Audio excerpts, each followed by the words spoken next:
Iran గగనతలం తిరిగి open కాబోతోంది. 4 దశల్లో రీఓపెన్ చేస్తామని ఇరాన్ సివిల్ ఏవియేషన్ ప్రకటించింది. ఈస్ట్ టు వెస్ట్ ఫ్లైట్స్ రాకపోకలు ప్రారంభమవుతాయని వెల్లడించింది. యుద్ధం కారణంగా ఎయిర్పోర్ట్లను మూసివేశారు. త్వరలోనే ప్రయాణాలు మొదలవుతాయని తెలిపింది.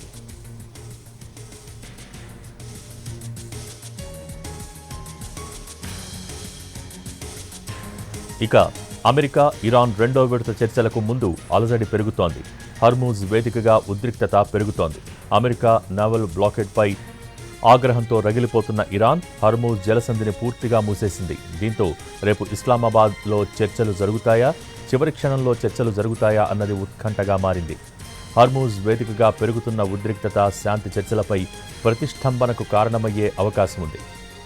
మరో 2 రోజుల్లో కాల్పుల విరమణ ఒప్పందం ముగుస్తుంది. దీంతో రేపు ఇస్లామాబాద్లో చర్చలు జరగాల్సి ఉంది. అయితే డిమాండ్ల పట్టు విడుదలపై 2 దేశాలు మొండి వైఖరి ప్రదర్శిస్తున్నాయి. తమ డిమాండ్లను అమెరికా నిరాకరిస్తోందని ఇరాన్ ఆగ్రహం వ్యక్తం చేస్తోంది. మలి విడత చర్చలకు డేట్ ఫిక్స్ కాలేదని ఇరాన్ వెల్లడించింది. హర్మూజ్ జలసంధి మూసే ఉంటుందని స్పష్టం చేసింది. ఇరాన్ తమను బ్లాక్మెయిల్ చేయలేదని ట్రంప్ వార్నింగ్ ఇచ్చారు. హర్మూజ్లో ఒకవైపు అమెరికా నావల్ బ్లాకేడ్ను సీరియస్గా తీసుకుంది ఇరాన్. హర్మూజ్ నుంచి అమెరికా నౌకలు వెళ్లిపోవాలని స్పష్టం చేస్తోంది. 2 దేశాల మొండి పట్టుదలతో రేపు ఇస్లామాబాద్లో జరగాల్సిన చర్చలపై నీలినీడలు కమ్ముకుంటున్నాయి.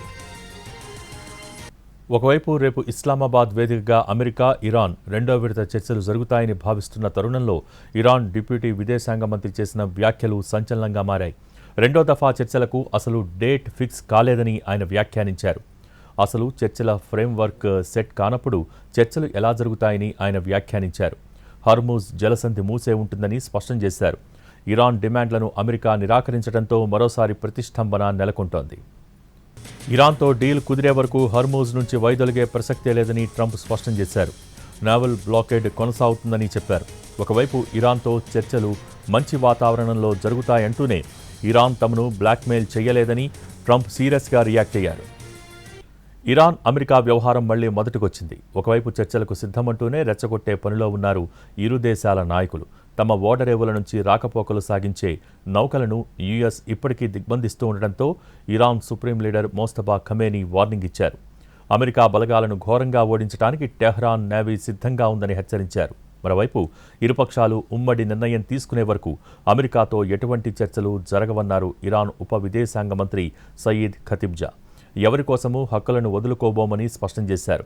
ఇరాన్ ఓడరేవులపై అమెరికా విధించే ఎలాంటి దిగ్బంధనాన్ని టెహ్రాన్ అంగీకరించబోదని, వాషింగ్టన్ నుంచి వచ్చే ఆదేశాలకు కట్టుబడి ఉండబోదని తెలియజేశారు. ఇతర దేశాలు ఎలా ఉండాలో చెప్పే హక్కు ఆ దేశానికి లేదన్నారు. హర్మూజ్ ఓపెన్ చేస్తామని ప్రకటించి 24 గంటలు గడవక ముందే మళ్లీ క్లోజ్ చేసింది ఇరాన్. అమెరికా వైఖరిని నిరసిస్తూ హర్మూజ్ను మూసివేసింది.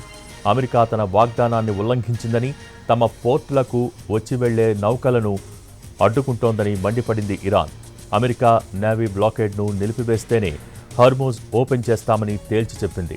ఇరాన్ శాశ్వత సీజ్ ఫైర్కు ఒప్పుకునే వరకు బ్లాకేడ్ కొనసాగుతుందని ఇప్పటికే ట్రంప్ ప్రకటించారు.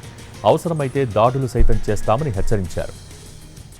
ఇజ్రాయెల్, లెబనాన్ మధ్య కాల్పుల విరమణ ఒప్పందం జరిగిందన్నారు అమెరికా అధ్యక్షుడు ట్రంప్. అసాధ్యం అనుకున్నది సాధించామని తెలిపారు. 78 ఏళ్లలో జరగనిది చేసి చూపించామన్నారు ట్రంప్. లెబనాన్ను గొప్పగా తీర్చిదిద్దుతామని చెప్పారు. ఇరాన్తో తమ ఒప్పందానికి లెబనాన్తో సంబంధం లేదని క్లారిటీ ఇచ్చారు ట్రంప్. ఇజ్రాయెల్పై ప్రశంసలు కురిపించారు అమెరికా అధ్యక్షుడు ట్రంప్. ఎప్పుడేం చేయాలో, యుద్ధంలో ఎలా విజయం సాధించాలో ఇజ్రాయెల్కు బాగా తెలుసని వ్యాఖ్యానించారు. లెబనాన్, ఇజ్రాయెల్ మధ్య తాత్కాలిక కాల్పుల విరమణ శుభ పరిణామమని అన్నారు.